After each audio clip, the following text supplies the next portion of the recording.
సాయంత్రానికి నాటకాల రాయుడు మాట మార్చేశాడు.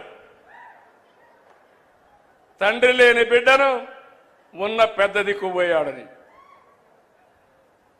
అది అయ్యింది. తెల్లవారి నిద్ర లేస్తానే సాక్షి పేపర్ ఒకసారి మీరు గుర్తుపెట్టుకోవాలి. నారాసుర రక్త చరిత్ర నా చేతిలో కత్తి పెట్టి నా జీవితంలో ఊహించని సంఘటనది.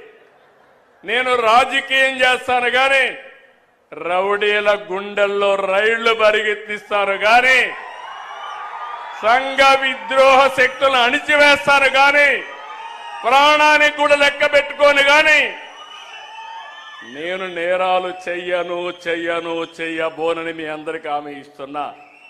అది నా నిజాయితీ, అది నా యొక్క జీవితం అంతా కూడా మీరు చూశారు. అలాంటిది పాపం ఆ అమ్మాయి కూడా వాళ్ళ చిన్నాన్న కూతురు మోసపోయింది. తర్వాత తెలుసుకునే కొద్దిగా లేట్ అయిపోయింది. ఇప్పుడు తిరుగుతా ఉంది. సెక్యూరిటీ కూడా పెట్టుకొని తిరిగే పరిస్థితి వచ్చింది.